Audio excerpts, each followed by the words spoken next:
All right, we're ready to start. Good morning, everyone. My name is Sudie Watkins, and as the Vice President of the League of Women Voters, I'm delighted to introduce the first lecture in our signature Great Decisions series for 2020. I'm filling in today for our president, Mary Schilling, who is facing some health issues. We want to wish her well and hope to see her back here again real soon. I want to share a bit of information with you about Great Decisions. The series is developed by the Foreign Affairs Association, whose mission today, as it has been for over 100 years, is to serve as a catalyst for developing awareness, understanding, and informed opinion on U.S. foreign policy and global issues. Great Decisions is America's largest discussion program on world affairs. Every generation has to exercise the responsibilities of citizenship by staying informed. This is key to sustaining our democracy. Here in Williamsburg, our local League of Women Voters is proud to partner with our Williamsburg Library to bring this series to you. As the Foreign Policy Association, the League of Women Voters is proud to be nonpartisan, neither supporting nor opposing candidates or political parties at any level of government, but always working on vital issues of concern to members and the public. The League has a long, rich history that continues with each passing year. 2020, though, is a special year for the League as we celebrate our centennial year this month. Our local league here in Williamsburg is now in our 57th year. Great Decisions has always been popular in Williamsburg, and this year, tickets sold out even faster than usual. I do want to remind you that first preference for tickets goes to members of the league, so if you have not joined yet, please pick up a membership form while you're here, and you do not have to be a woman to join. We have both men and women members. I also want to remind everyone of the time change on February 18th. This session will be held here in the library from 1:30 to 2:30, preceded by refreshments at 1 o'clock. Now, on to the reason we are here. We are privileged to hear from such outstanding speakers during Great Decisions. I want to express our thanks to Don Schilling for securing and managing our outstanding speaker schedule.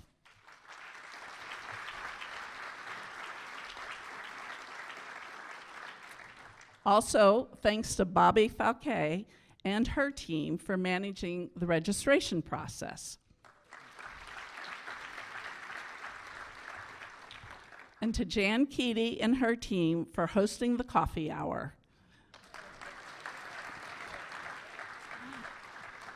And to Mary Swain, who cheerfully greets us each time.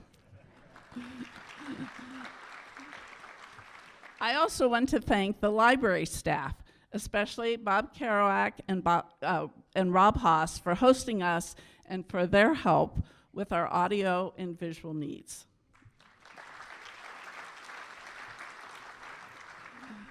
We welcome all of you and hope you will find the morning to be informative, stimulating, and thought-provoking. And now I'll turn this podium over to Don Schilling to introduce our first speaker. Thank you very much, Sudie, and welcome to everyone. I'm excited about seeing all of you here today. It's been a lot of work getting the program put together, but it's wonderful to be having it initiated today with Larry Wilkerson. Echo those thanks that Sudie gave, particularly to my co-coordinator, Bobby Falquet, and to all those who support the work that makes this program a pleasure to do.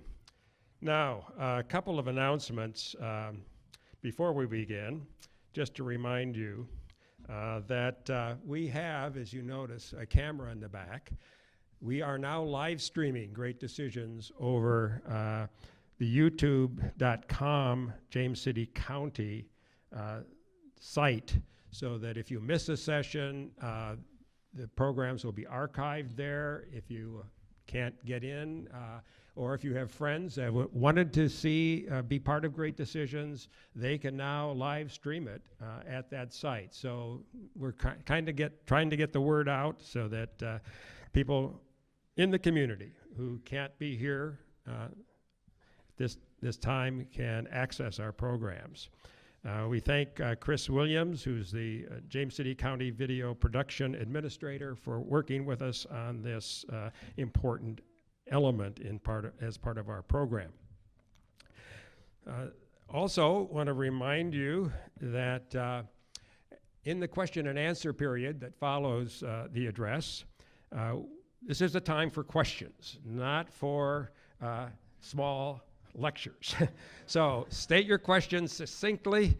Obviously, provocative, challenging questions are welcome, but do keep them brief. And so it gives our speakers more time to respond. On the mics today will be Elaine Themo and Diane Lederer. Just raise your hand and they will get around to you with the mic and you can state your question. Now, some of you may be worried about your parking spots. We have contacted Williamsburg Police, and they say they understand that people will be spending more than 1 hour in the library this morning, and so if you're in one of those 1 hour spots, you will not be ticketed. Now, if you're double parked in the middle of the road, I can't guarantee what's going to happen. Now, just one other point. We're privileged to often have lunch with our speakers for a small group of us to have lunch with our speakers after their talks. And we have been indicating, as people picked up their tickets, that if they were interested in a particular topic, just email me, shilling@denison.edu, and let me know. That's in the publicity material. And we can get you on a list for possible dining with our speakers. So you have to pay for your own lunch, but it's otherwise a good deal. Okay, now to our speaker today. As you know, Larry Wilkerson has been a very, very loyal supporter of Great Decisions at Williamsburg, speaking on a variety of topics out of his very significant background of experience and knowledge, to always challenge us to think about complex issues in new ways. Now, Larry has had a distinguished career, first in the U.S.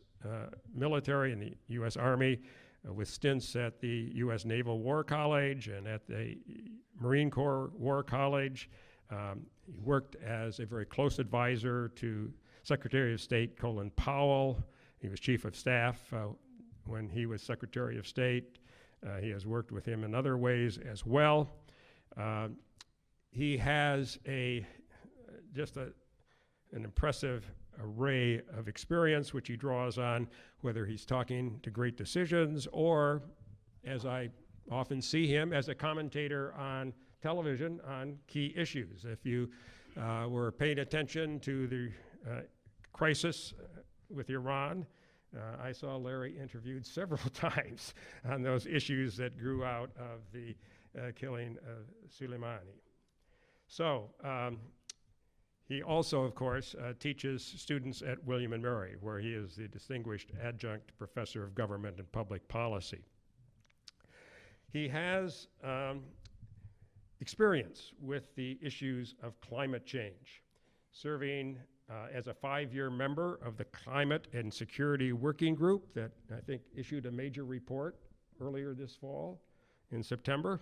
He also has a working relationship with Citizens Climate Lobby. So he has been thinking about these issues for some time. And so we're anxious to hear from you, Larry. Welcome. Very much.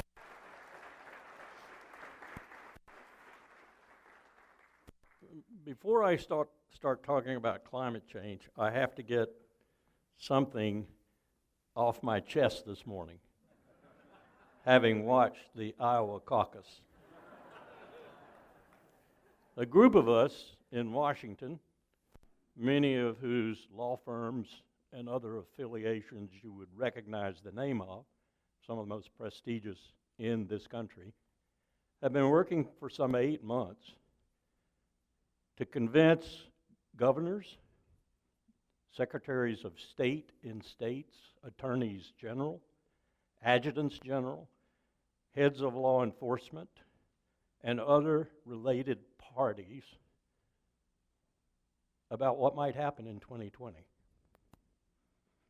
Everything from a presidential declaration of a state of emergency and thus a postponed national election to violence at polling places. All you need to do is go back to the election of 1876 when Ulysses Grant had to dispatch Union troops to polling places to protect potential voters, to understand this isn't something new. Maybe not every day does it occur, thank the good Lord, but it does occur. That through the election for Hayes, no question about it. Any historian of that period will tell you that through the election to Hayes. So what did Rutherford B. Hayes have to do immediately upon assuming the presidency? He had to end Reconstruction. He had to do that because that was the deal to avoid a second Civil War. That put minority voters, blacks in particular, in chains for another 100 years. That was a very bad time. We have been looking at all the states. Most Americans don't understand that there is no such thing as a federal election managed by federal people. Every state in the Union is responsible for managing elections, even presidential ones. So you have a potpourri, you have a tapestry of incompetence, of competence, of security, of no security, of hacking, of very difficult to hack. We have been astonished. Stunned is a better word. There are 27 precincts in one particular state that is critical because of the number of its electoral votes who have no backup whatsoever. No paper at all. So we did a tabletop exercise. 200,000 voters appeared on the computer with their name, rank, and serial number, as it were. They were registered legitimate voters in this state. The place and time they had voted on election day, and no vote. What does the governor of this state do? Well, take a look at the statutes in the state. He cannot declare the election null and void and therefore hold a new one until 30 days have elapsed. Look at the Electoral College window and figure that one out. So what does he do? Use his emergency powers and declare a state emergency? And what does he do then? Does he call all those? He's got their names and addresses and everything, just not their votes. Does he call all of them back to the polling places to vote? And how many of them will come? Especially if they know already the likely outcome of the national election. This is just one example of what we've been looking at. This morning at 6 a.m., I sent an email to the chairman of this group, and I said, I think we were off. It started already. There are three possibilities. One is that the Democrats in Iowa are incompetent. Two, some external state actor or external party hacked it and did the things we're looking at very closely with some of the best people in this country. People from Facebook, Google, Alphabet, people who know what they're talking about when they tell us what the possibilities are. Or the third possibility is somebody inside the United States did it. I go for the first one right now. But I'm just telling you, this may be one of the most difficult years in America's history. Now, on to the subject.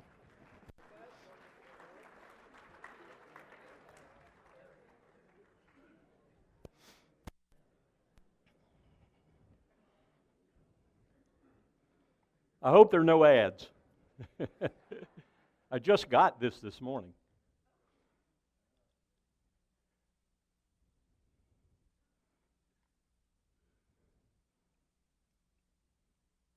I hope we have volume too.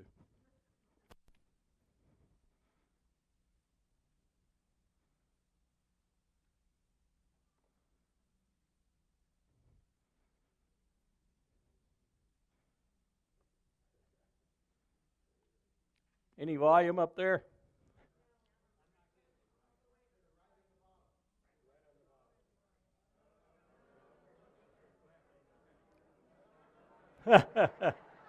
I can't even see it. Oh, I got you.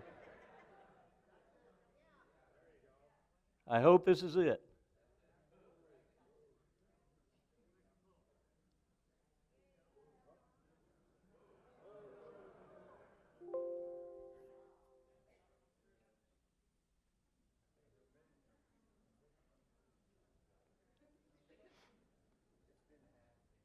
It's been hacked.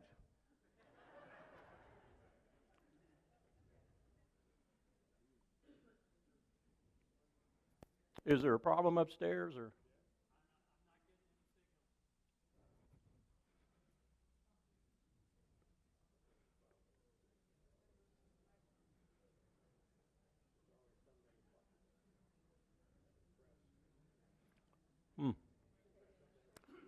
Okay. Soldiers know what to do. To heck with that. I'll summarize it for you.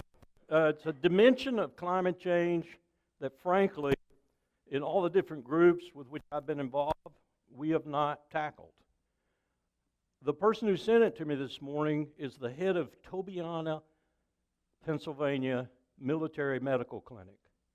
And he is, amongst other things, both in theory and practice, an expert in occupational hazard medicine and law, the kinds of things that OSHA does, for example. And he sent this to me and said, take a look at this, Larry. This is what climate change and its effects are doing to the healthcare system and to people, particularly people under 30, and even more so, children. And when you see this, it's just 12 minutes. You can, I'll give you, if you want it, I'll give you the website where you can go find some volume. You see some really talented physicians, scientists and others, telling you that the reason we have astronomically rising asthma rates and other lung diseases in this country is attributable to, one, the heat rise, and two, the pollution of our air. And if you've been following the moves of this particular administration, you know that that's being exacerbated by some of the rollbacks of things like the Clean Air Act and its provisions and so forth. It's really stunning when you look at this and you compare it with some other figures, which I also recently received from another military physician. The military has no dog in this fight, except it has a big dog in this fight. That is to say, it wants to survive, and it wants you to survive. That's its mission. So the other thing that came into me was the astronomical increase in the number of people under 35 being declared clinically depressed. You can't separate these two things. Part of the reason these people are clinically depressed, and they'll tell you this in polling, both medical polling and political polling, they will tell you that part of the reason is they don't know what's going on, they don't know what their future is, they understand that they're in the grip of something that they don't understand and that might even terminate human civilization, or at least do remarkable damage to it. One of the things that we have found in the groups I've worked with is that not only is that true across the spectrum of people thinking about it and having to deal with it day in and day out, it's also fairly true with regard to the political apparatus. So the question we keep asking, and we think it's a seminal question, is why isn't more action being taken? Now, let me back up for a moment. I came to this issue about a decade ago, and I came to it, again, because of the military. The chairman of our group right now in Washington, which is doing the most incredible work with regard to climate change and preparing for it, is a former DOD comptroller. Most of the people sitting around the room in any given meeting that I go to are a former Undersecretary of Defense for the Environment, a former Assistant Secretary of Defense for a particular region like Southwest Asia, which is going to be one of the most afflicted regions early on. How many of you read about the flooding in Iran? There were provinces in Iran that got their annual rainfall in 8 hours. And people say, well, you're talking about desertification and things drying up and no potable water, no water for agriculture and so forth. Yes, but we're also talking about these anomalies that precede these things or accompany them. You may get in Iowa, for example, where I've talked to the farmers out there and got proof of this, you may get a longer growing season, you may get higher yields, but you're going to have a real battle with water. Because the first thing that's going to happen is the water's going to come down in torrents. And you're going to get flooded, and it's going to destroy your exquisite terracing in your cornfields and so forth. And so, yes, it looks good up front, and maybe for a few years, but then it's going to start changing, and it's going to start influencing significantly your ability to raise crops, or at least the traditional crops you've raised. You may have to shift for a while. So this is a problem the military has been seized of for some time. One particular general, with an admiral sitting beside him nodding his head, an admiral who incidentally is probably one of the leading U.S. experts on the oceans, said this: we are going to have a hard time convincing people how serious this is. We in the military know that if you have a 60%, 65%, 70% risk, you buy insurance. We have long passed the point where we wanted to buy insurance. Now, we are responsible to the President, the Congress, and the American people. The Congress, this is some years ago, I'll tell you how that's changed a little bit now. The Congress is preventing us from doing what we should be doing. So everything we are doing in this room here at the George Washington University is illicit in some respects. That is to say, we aren't supposed to be doing this. As time went by, this is about 12 years ago, as time went by, about 6 years ago, we got to the point where we could actually talk about and publicize actions on amelioration. Amelioration meaning, on adaptation. We couldn't do amelioration. Adaptation meaning it's happening, we got to adapt to it. Amelioration being we're contributing to it and we need to do something about it. Only about a year ago did we gain the kind of public reception and the kind of grudging acquiescence in the Congress, I won't mess with your budget if you do this, to actually start talking about amelioration, about doing something about it, which has its tacit implication, if you will, that we are contributing. You can argue all day long about how much we're contributing, how fast we're contributing, what we're contributing, what it's doing, and so forth, but there's not much contest anymore about its happening. And frankly, in the last year, there's probably less than 5% of the scientific community that says we aren't contributing. Just blanket says we aren't contributing. Check their donors, check who they work for, check who provides them their money, their grants, and so forth and so on, and you will find some kind of fossil fuel or fossil fuel related activity associated with them. So the military has said, hey, the risk is really high now, we've got to do something.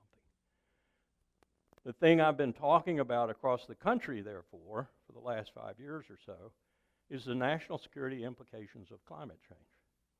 Your Great Decisions book sort of casts that as global impact. It is a global impact. Why did Syria suddenly become a conflict zone? Well, part of the reason was 200,000 Syrian farmers didn't have enough water for their crops for 2 years in a row. Why are the Marsh Arabs in Iraq, people that Saddam Hussein did his best to eliminate the whole time he was dictator, suddenly, and who survived all of that, suddenly finding their lifestyle and their place of living untenable. Salinization of the marshes, salinization of everything around them. The marsh grass won't grow and so forth. Why are we looking at a situation on the Pakistan-India border that has already started? A situation that is facing some of the most pernicious and ultimately dangerous glacier ice melt in the world, the Himalayan glaciers. What's going to happen there? Well, it's already happened. It's already happened. We've had extensive flooding in Western India and in Pakistan. That's the anomaly. Again, too much water as these glaciers melt. Maybe so much water that you have an incredible flooding time for a decade or so, where you have floods every week, floods every month, or whatever. Then you're not going to have any water. Think about Pakistan, a more populous country than Russia, and India, almost as populous as China, at least its western portion, having no water. This is what the military is looking at. And what they say when they game this, when they simulate this, is conflict, major refugee flows. In the world today, there are 70 million refugees. Many of them, as you might imagine, from the U.S. strategic mistakes, in my view, in Southwest Asia and the Middle East. Number one of which was the invasion of Iran in 2003. A lot of these refugees are produced by that, but far, in many respects, more potential refugees are elsewhere, either just beginning to move or thinking seriously about it. Think about places like Venezuela, having lost 6.5 million people in the last 2 or 3 years. Think about places like El Salvador, Guatemala, Nicaragua, Honduras, and so forth. People waiting. Fast forward. 2 years ago, Center for Naval Analyses did a simulation. Very sophisticated simulation. We brought in the Europeans, the Asians, Africans, others, and we ran 2 years of gaming periods interspersed with alternative scenario building periods.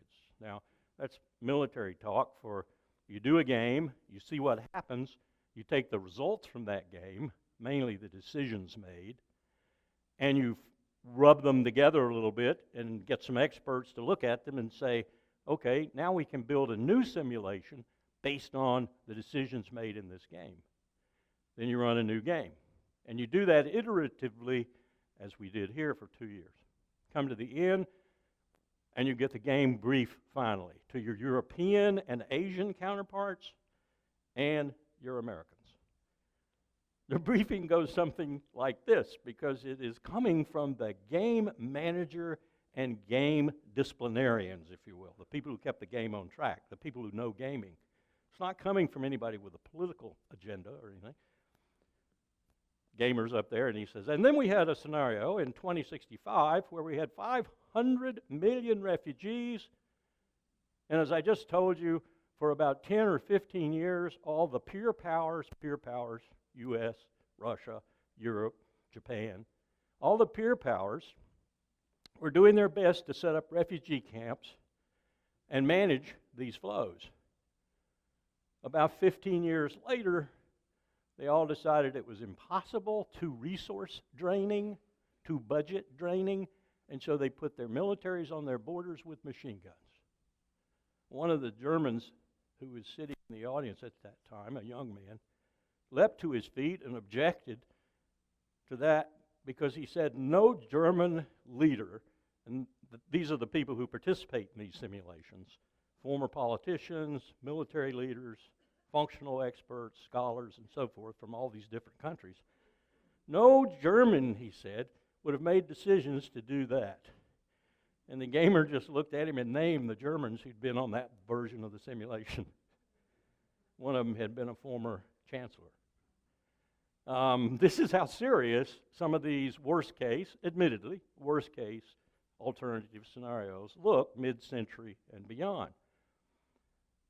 We in Virginia, and this has been one of our most pressing efforts in the military group to which I belong, in Virginia know this really well. Not only is the Virginia coastline subsiding, but we're also getting sea rise that's matching that subsidence and giving us real problems. What do I mean by real problems? Last year, we had to petition the Congress for $49 million, and we had to put a 24-inch extension at the top of the berths in which nuclear carriers are refitted with their reactor open while they're being refitted. Imagine seawater pouring over that. And what you have is a Daiichi Fukushima type crisis like the Japanese had a couple of years ago. So we know we've got to spend lots more money on one of two alternatives. There are only really two. Relocate, then you got to deal with 14 jurisdictions. You got to deal with Hampton Roads, you got to deal with Norfolk, Virginia Beach, and several others. Homeland Security can tell you all about this. 14 they had to deal with, they said, and that was so complex.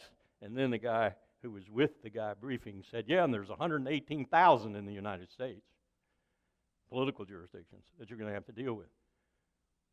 Even with that, they have not yet made anything but what I would call tactical decisions. That's partly because the strategic decisions are enormously expensive and enormously difficult politically. You might have 3 communities that want to relocate. Just, okay, we're done, we want to relocate. You might have 11 more that say, no, we want to adapt. Tell us what we have to do. Well, $40 billion for this high a wall, $60 billion for this high a wall, and at best you're probably buying 20 or 30 years. Okay, give us some more options. And you walk them through all the options, and then you, as this one Homeland Security representative said, a FEMA guy was right there with him, well, no one can decide on what they want to do. Our point with these guys, and one woman, was this is the strength of America. This is our strength, is this diversity out there. So don't dictate from the federal perspective, FEMA, Homeland Security, or anything else. Instead of dictating, go visit and ask them what their imagination, their creativity, their local knowledge thinks should be done. And if you like it, fund them. Make them get some of their own funds too, so there's buy-in, but if you like it, fund them, and let's do it. So now, I like to think, based on some of that recommendation that we did, now we have Charleston, San Diego, Mayport, Pascagoula, New Orleans, Norfolk, all working their own partnerships. Some places, like San Diego, as you might imagine, the Navy owns half of San Diego and much of the coastline, are really working with the Navy. The mayor, citizens' councils, and so forth are working with the Navy, and the Navy has a real dominant role in meeting the crisis of climate change around San Diego and on the coastline.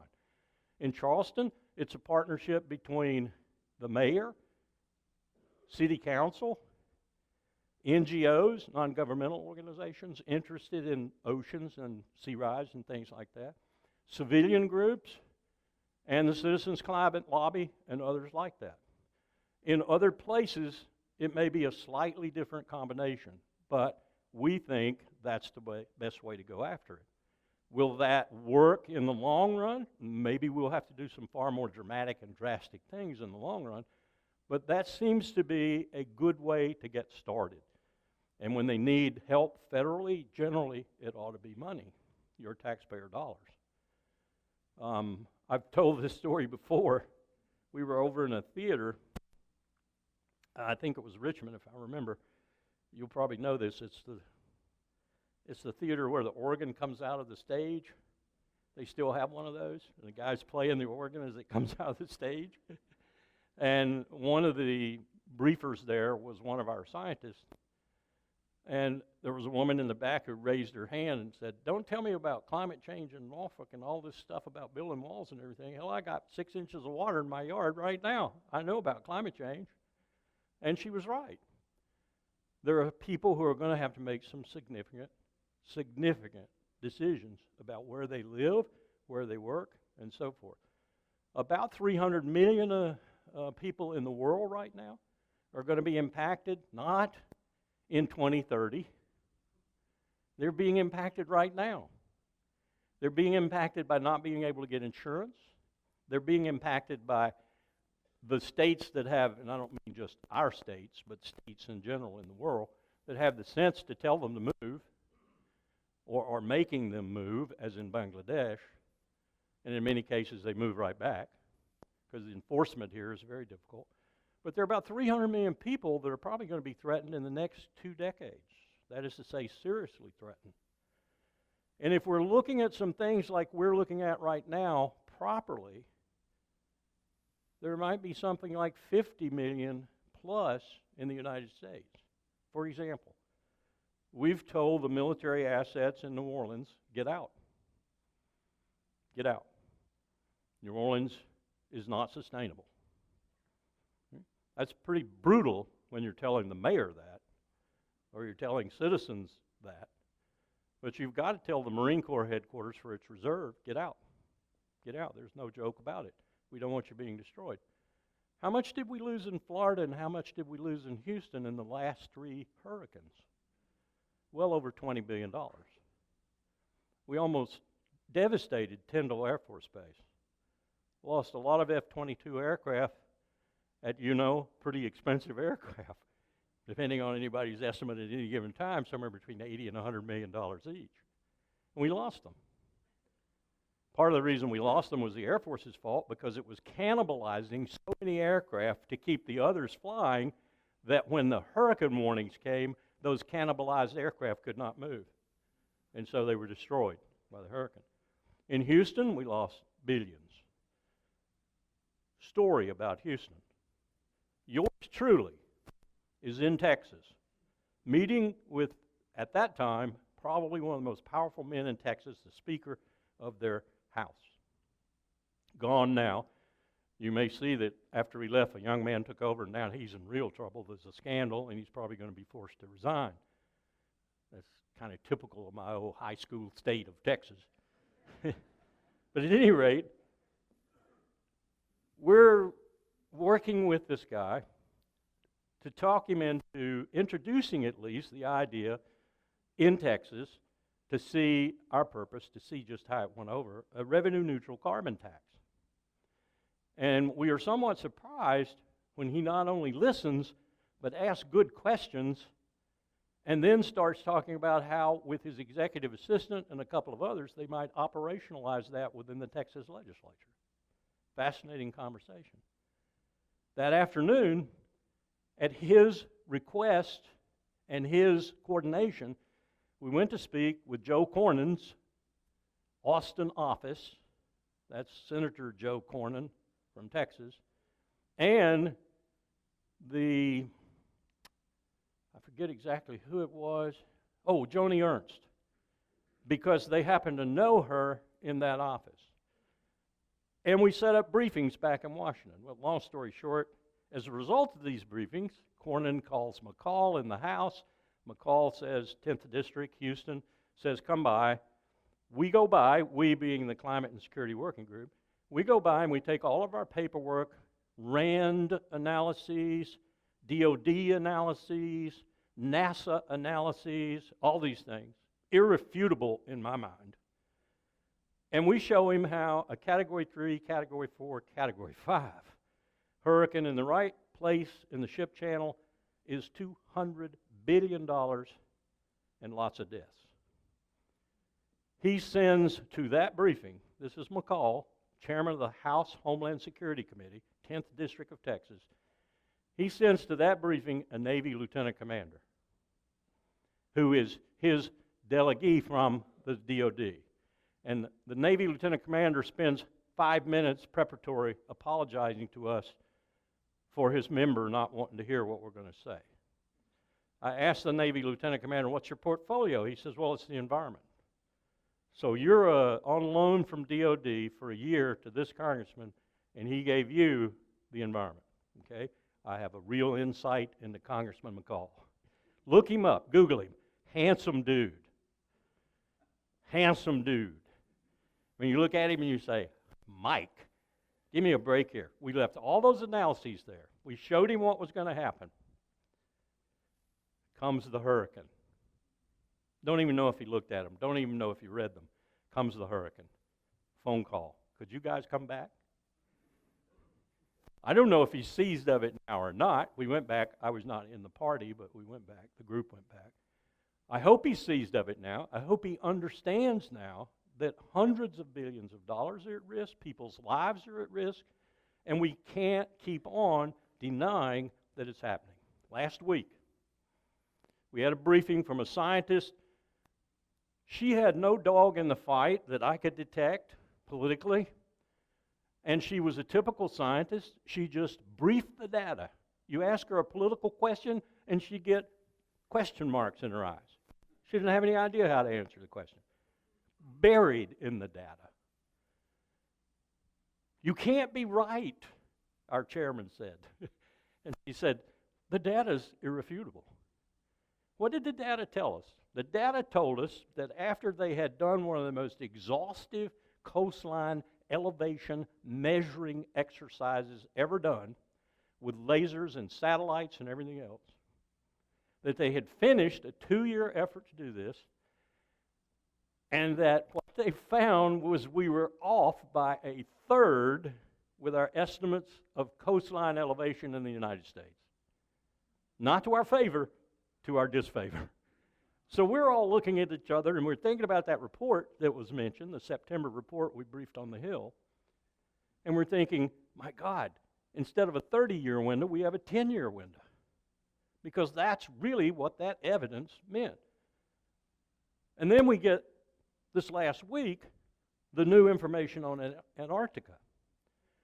They've discovered a hole almost as big as Manhattan, which is caused by this warmer water circulating underneath the vast ice sheet. And as you've probably read about the Arctic, the Antarctic is apparently melting a lot faster than anybody thought. If you've read the analysis of that, the gross figure is if that were all to go, by mid-century or slightly after, we'd have a 3-foot sea rise. Take that 300 million figure and make it 700 million in terms of coastal people threatened around the globe. The military understands this is going to produce conflict, it's going to produce refugee flows, it's going to produce major problems for it from Africa to Southwest Asia to Bangladesh and India and Pakistan, all the points that are already in focus for conflict for other reasons, whether it be terrorism or just state anxiety with another state like India and Pakistan. The budgets are going to go off the table. Just the humanitarian assistance and disaster relief budgets in the last 5 years have almost doubled. We're looking at a projection of probably 4 to 5 times as many incidents that require major efforts. What went to the recent typhoon that killed, about 14,000 in the Philippines? What went to that? An entire carrier strike force.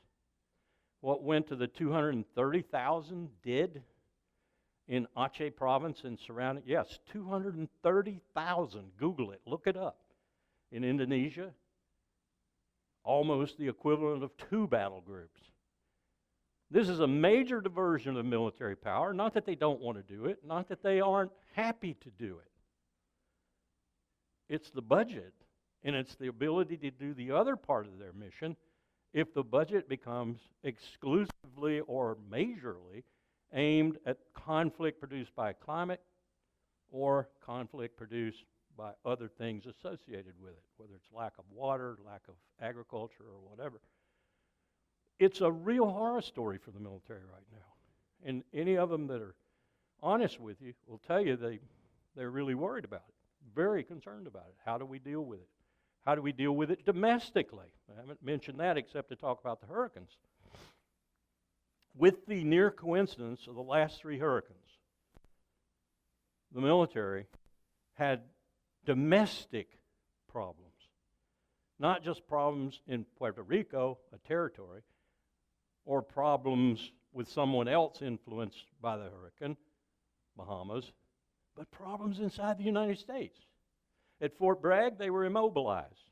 The nation's strategic reserve, the 82nd Airborne Division, 18th Airborne Corps, could not move. The flooding was too heavy. Told you about Tyndall and the F-22s and having to relocate all those aircraft. The Texas National Guard dispatched 2,000 guardsmen to Florida to help Florida. Well, what happened? All of a sudden, Florida's getting ravaged and things are calming down and the emergency's been met and so forth. And here's a hurricane hitting Houston. So what does the governor do? He calls all his guardsmen back from Florida, mobilizes the entire Texas National Guard, Army National Guard, 12,000 troops, and they're there for 3.5 months. This is domestic impact of climate change. So now the military is looking at, what does this mean? What does it mean if we can't sail out of Norfolk? What does it mean if we can't use San Diego? What does it mean if we can't use Mayport? What does it mean if we have all these problems for however long a time in addressing our global war planning? We can't do the mission, in other words, because the domestic environment is perturbated as well as the global environment. This is a huge challenge. Most military people right now who have even the remotest contact with this effort, and it's getting wider and wider spread in the military, will tell you it is the #1 issue for the future. And probably 10% of that group who are plugged in to things like what we do in the Climate Security Working Group or other groups around the country, 10% of that will tell you it is the #1 future challenge for the United States military. Well, if it's a future challenge for them and a present challenge in some respects, it's darn sure a challenge for the United States and for others. And the global situation is such that it's a challenge for the entire planet.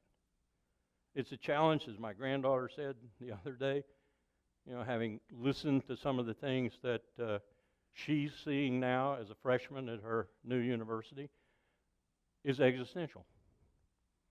There's only one other challenge, in my view, that we confront at this very moment that is as challenging, and perhaps its immediacy makes it more challenging for the moment, and that's nuclear weapons. Nuclear weapons are staring us in the face again.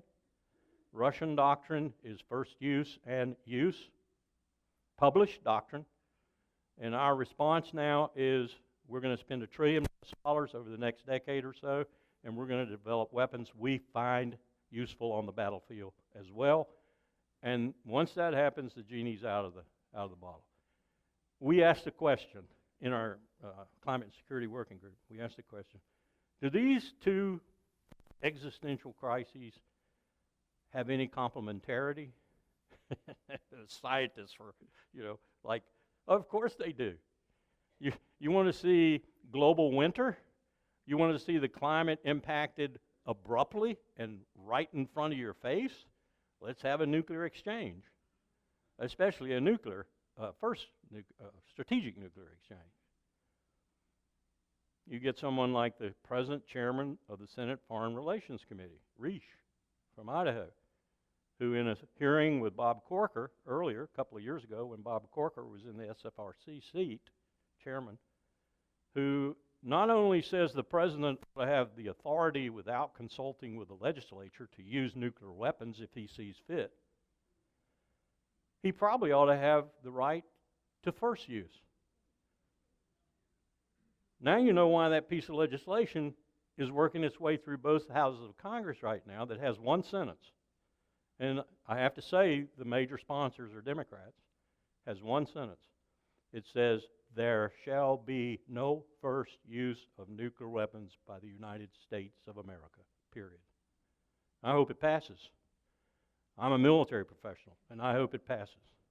This flirtation with the utility of nuclear weapons is a dangerous, dangerous flirtation. Some in the military know it and are speaking out about it as they can. Others are like they were in 1950, 51, 52, when basically they thought it was just a bigger weapon. Go back and Google the New York Times archives and look at that New York Times issue.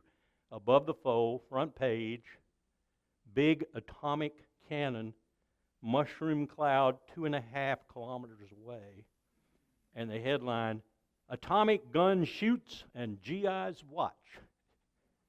That's what we believed mostly in the military in the early 50s, that it was just a bigger weapon. Until we learned things like those GIs watching that later got very sick, and so forth.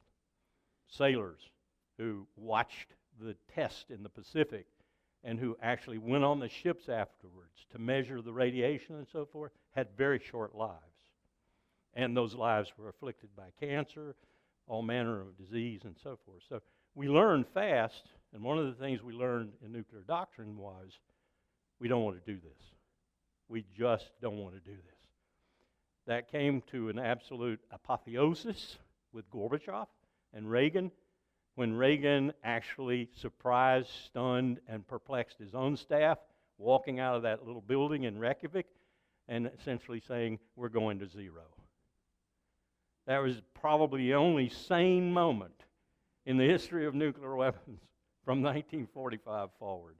And now we're reversing that sanity. So you put these two things together. You put the return of the utility for military purposes, for state-killing purposes, together with climate change and the crisis that's coming with it, and I understand why my granddaughter has a lot of angst, and understand why the depression rates, clinically diagnosed depression rates, are skyrocketing, why the suicide rate is off the charts, particularly amongst veterans, which is really, really indicative of something wrong with this empire. And you understand my angst. And I've never come here, I don't think, and not left you just feeling terrible.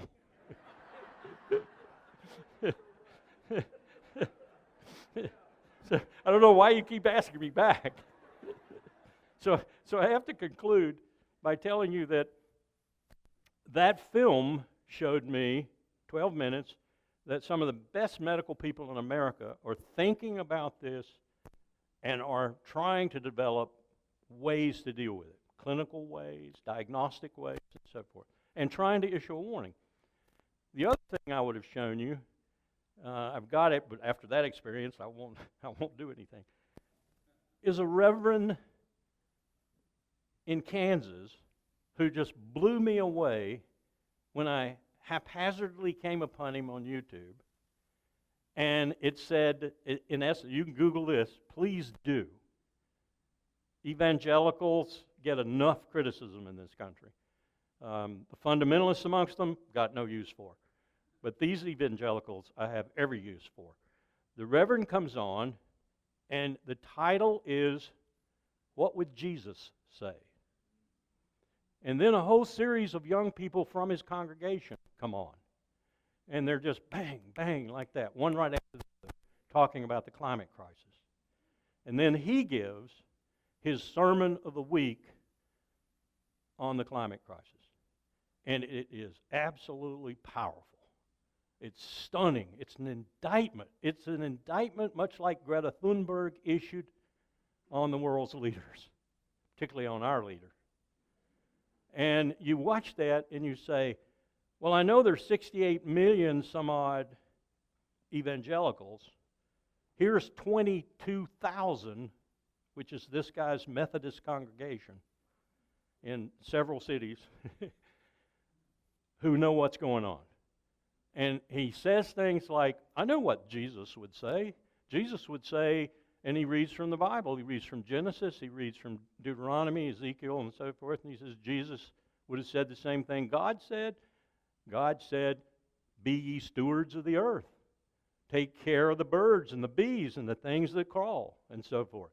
And he amplifies that into modern terminology, modern incentives and motivation, and he essentially has captured these young people with this idea that they have an obligation, a Christian obligation, to do something about this.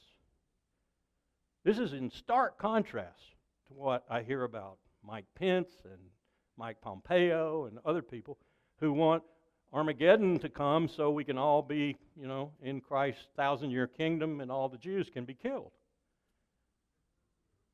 Seen that video where Max Blumenthal sticks a microphone in front of a congressman's face and he says, they're at the Christians United for Israel conference.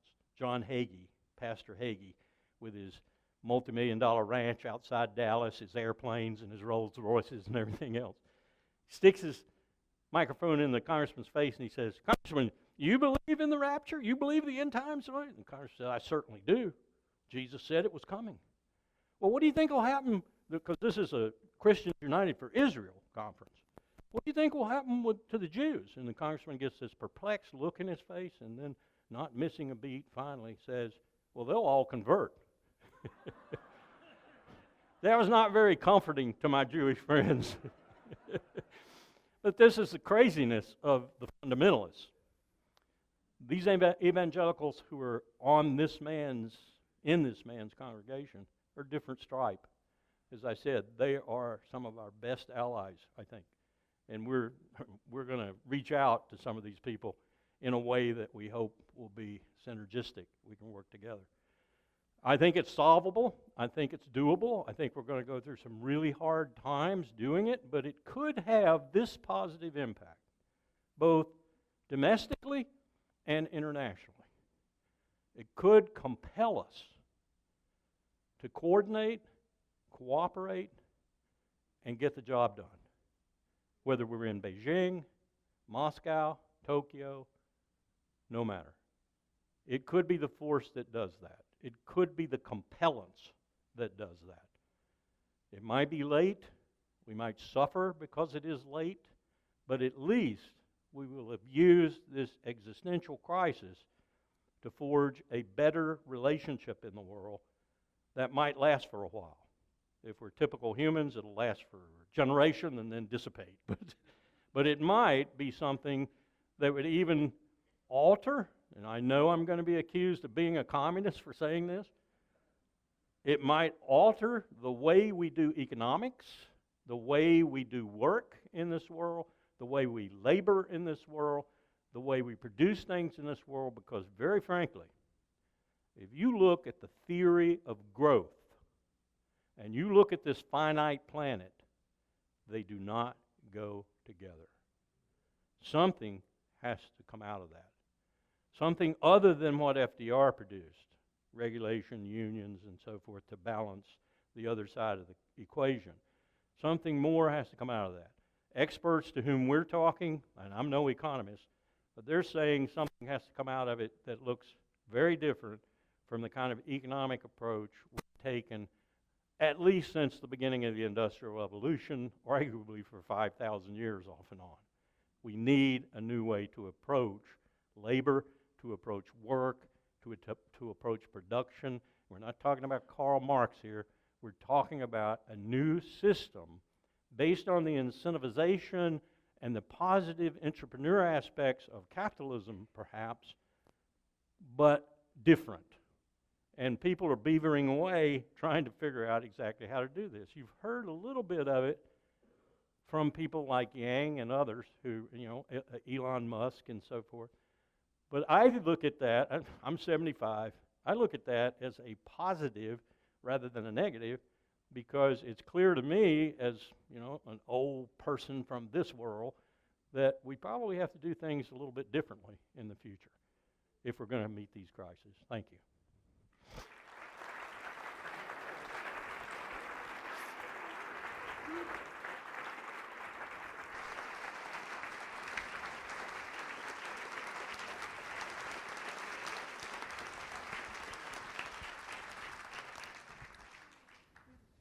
I scared some people away. This was delightfully depressing. Thank you very much. Surely. You had mentioned the website for the movie, the 12-minute movie that didn't work here. Right. Do you recall what that is? Please, can you see me afterwards? I'll give it to you I can exactly. do that. Okay, Yeah, thank you. I'll give it to you exactly. Got to get it off the computer. It really is fresh and new. I just got it this morning. I don't know if this is terribly relevant, but what is the Netherlands doing about flooding and sea rise that could be useful for us? It's entirely relevant. One of the first governments we asked to visit and talk to us was the Dutch. And they have been in Norfolk. And they have explained their kind of philosophy about seawalls and reclaiming land and so on. Louisiana, for example, is losing a football field a day. A football field a day of land. We want to do something about that if possible. And they're the most expert people in the world, I think, at doing that. Been doing it for, they say, 1,000 years, at least a couple of hundred in sort of a modern society. So yes, very good suggestion, and we thought of it. Over here. Is it fair to say that one of our political parties seems to disagree with most of what you have said, even regarding nuclear weapons? As a former member of the party of Lincoln, how do you feel about it? And should we be taking more political attacks on this issue? The answer to the last part of your question is, I think, yes, definitely. We're encouraged in the CSWG, we're encouraged by the fact that we now have at least 27 titular climate advocates, climate crisis recognizers and advocates of work, both ameliorative and adaptive, in the Republican Party. They're called Climate Caucus in the Republican Party. We have, last count, we had something like 67 Democrats in their caucus. Some of these people are there because they have gone home to town hall meetings and so forth, listen to people like you, and ooh, I better put this on my agenda, because the majority, or at least a plurality of their people, are concerned about it. We're not sure about these. You know, is it just political expediency? But there are a couple of Republicans who have grown serious about this. And I like to think that Cornyn is one of them, because he was early on asking us to talk to him about the national security implications. He's big on national security of climate change. Working under the table, so to speak, because there's not a lot of political space for them to work yet. But nonetheless, this is an improvement. Over 5 years ago when we had 0, this is an improvement. And the other thing that encourages us, along the lines of your question, is we went over the last 2 years, fiscal year's budgets very carefully. And we noted where President Trump and his team, I'm sure it wasn't the president, it was his team, probably his Treasury Secretary and OMB and others, deleted allocations of funds for what could be called climate adaptation or even amelioration. The Congress restored every one. So there's an indication that, you know, there's some collective sense of this might be a problem. And so they put the money back in. Much to the chagrin of the administration, who fought them tooth and nail about it, but it's both parties, so not much he can do about it. He can do a signing statement, as he's done, the longest signing statement in the history of the American presidency, where he says to the budgeteers in the House, I see your law, but I will not adhere to it. Every president since about 45 has used them, but this is incredible. There's 165 lines, I think. He actually says, I see the law, but I will not execute it. I have a question. Back here? Where are you? Here. Just Right here. Just simply, in view of all this, what's your opinion of nuclear power for electrical generation? I'm not a nuclear expert. I have very mixed views about it. I get one expert who tells me it's essential. You can't meet the future without 7 to 11% of it being nuclear. Others tell me, oh, no, no, no, don't listen to that. It's too expensive, too dangerous, and you don't want to do it. In Germany and Japan, they've sort of made decisions that they're not going to have anything to do with it in the future. These are two states that have made that kind of decision. So I can't answer your question. I wish I could. The Himalayan range with the glaciers starting to melt or are in the process of melting, and the abundance or overabundance of water, would there be a plan, or is it already a plan that's been initiated to have a series of major dams where they can manage that water? It's just a comment I'm making. I was wondering if you Yeah. could follow up. It's a good comment. And there are dams, as you might imagine, already there. The fear of some of the people, particularly on the two sides of the antagonists, Pakistan and India, is that the dams, which are basically influenced more by Pakistan than India, will be used as instruments of policy. That is to say, okay, you get no more water. This has already happened with Turkey. Erdogan has been very careful about the Tigris and Euphrates Valley. Others have been careful. Assad has been careful. But there are already threats going out from various state actors to states under them, if you will, that essentially say, no more water, bud, for your farmers, for drinking or anything else, if you don't do what I want you to do. This is another phenomenon being studied very closely by the military because they see that as coercion that might lead to serious conflict, especially with two nuclear powers like India and Pakistan. Well, it's a good comment. The beginning of the 20th century, people like Aldous Huxley began to talk about zero population growth. I'm really surprised that both you and other people I've heard never talk about controlling the population through, birth control methods or education in these kinds of discussions. Do you have a comment? Politically infeasible to do so, at least in public. But if I showed you that 12 minutes, and you'd listen to the 2 minutes in it, and please do stop and get it from me, about epidemics, you would understand that nature might be getting ready to use the climate crisis, let alone nuclear weapons, to curb the human population growth dramatically. But why can't we use our own consciousness? I'm the guy who said to several Republicans, you guys don't care about anything but Roe v. Wade and its reversal. And that's the reason you packed the court. That's the reason you're supporting Donald Trump, because he doesn't give a rat. And they look at me like I'm a rhino for sure, but I'm definitely not one of their crew. And it's difficult. It is difficult to talk about. And I would submit that even the Reverend I would show you in that clip of What Would Jesus Say would probably have some problems about that too, from a religious perspective. I know most of my Jewish colleagues do too, even though there are some who are basically atheists who will, say, hey, let's do it. And then you have to decide what are your criteria for doing it.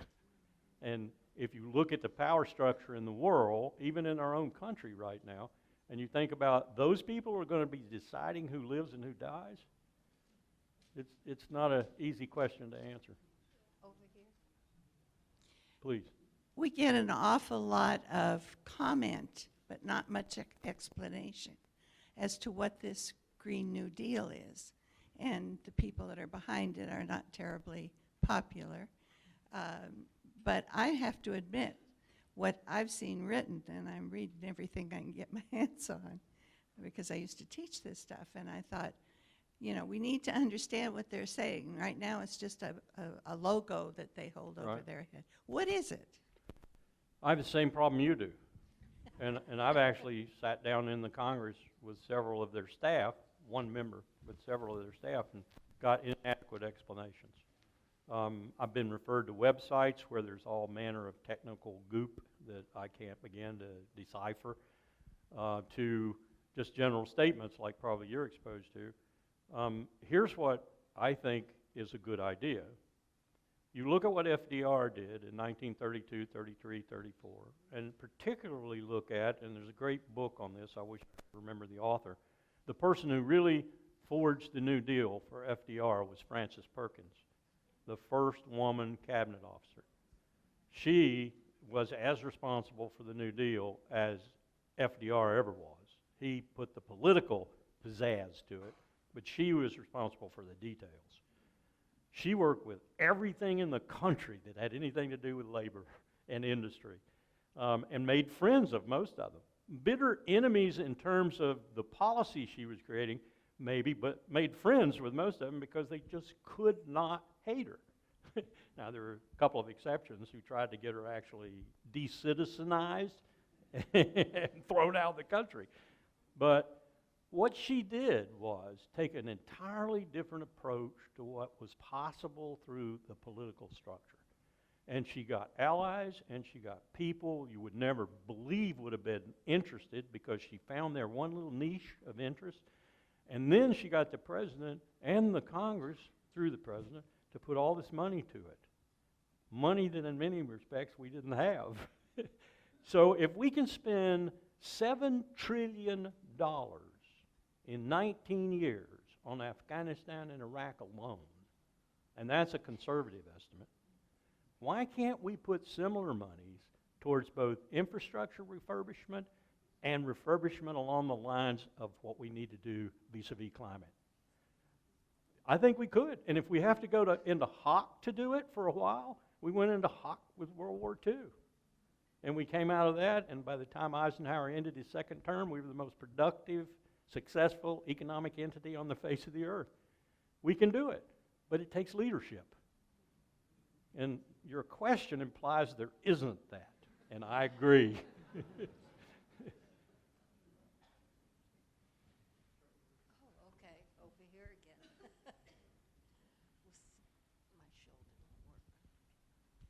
Could you talk about the impact of climate change on infrastructure, on moving military equipment, goods, supplies, emergency vehicles, and so forth? And I ask this as a mother whose son ended up in the back of an ambulance in a flood in Texas, in Houston, that was not even caused by a hurricane, and had difficulty getting to a hospital.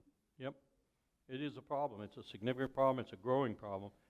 Part of Houston's problem, not to divert from your question, but just to give you an explanation. Part of Houston's problem is cement. Houston cemented everything. And if you look at the topography, you understand, hey, you're going to hold water for a long time, and dangerous water. And then you throw the hurricanes and the wind and everything else into it, and you got a significant problem. To a certain extent, Fort Bragg in North Carolina has a different problem than cement, but it does have a topographical problem. The nature of the challenge is finally recognized by DoD. You actually have in the National Military Strategy a upfront public recognition that domestic is as big a problem as global. What they're going to do about it, you know, the suggestion was, we lost billions with Tyndall. The suggestion, and we went along with the suggestion, relocate Tyndall, move it inland, at least 200 nautical miles. Find a place in Georgia, find a place in the panhandle of Florida, whatever. Build a new base if you have to, because ultimately it'd be cheaper than losing it again and again and again. And ultimately you're going to lose it entirely. Nope, politicians were too strong, lobby was too strong, so they're going to rebuild Tyndall. Forget what the price tag is, but it's well over $3 billion. We need better leadership. We need people who recognize the problem and are willing to take action. I have a question here. Oh, sorry. Slightly off the subject we've been on. We've heard a lot about military, government. There is some encouragement from the corporate world that corporate leaders are beginning to understand this issue much better. Yep.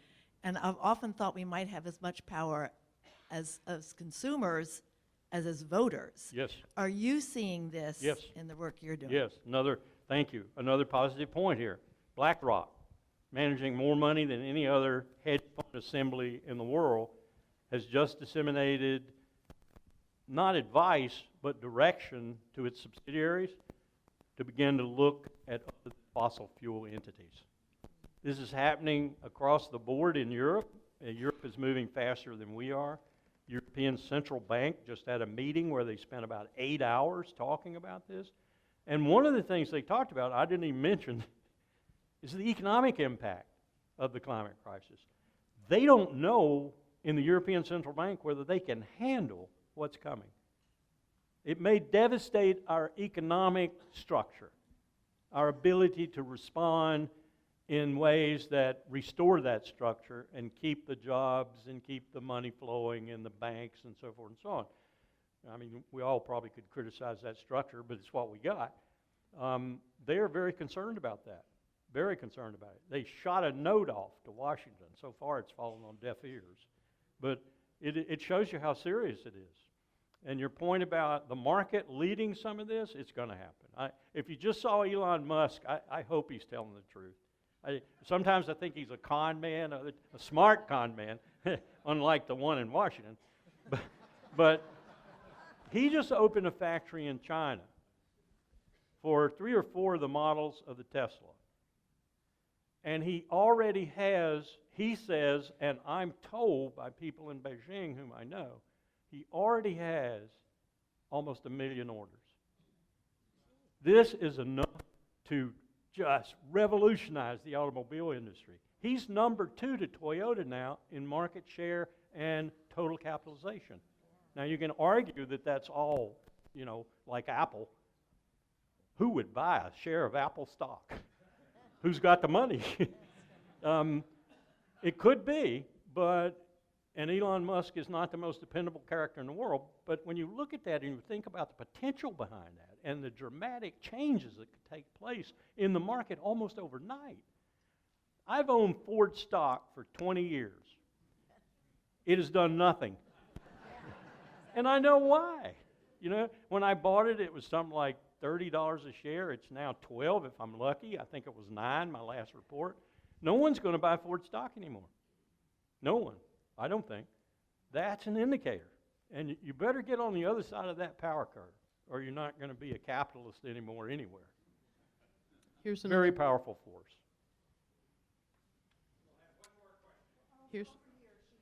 Thank you. Here's another question for your tabletop exercises. With all the migration that will be essential from all of the sea-edged populations, Right. which must be a huge percentage of the... 75%, the Marine Corps says. That's what I was Yeah, thinking. they plus that up because they're the guys who do amphibious ops on coastlines. I believe them. In your tabletop exercises, it seems essential to do planning for the repopulation movement, but also planning to not take away the arable land which we have in this country and which would clearly be impacted by any future migration of 75% of the population. Right. The complexity of that, though, is encapsulated in democracy.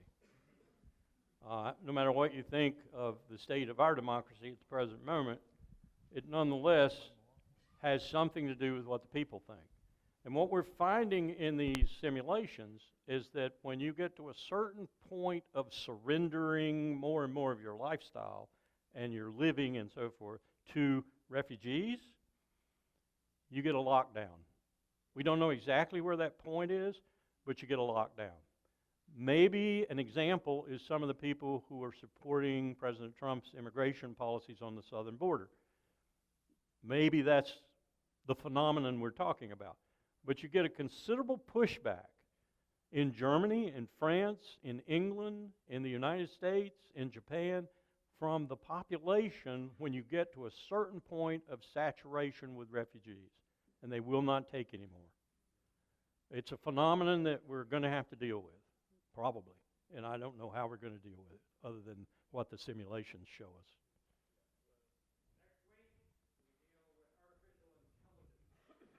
Oh. Even Henry Kissinger says that's dangerous.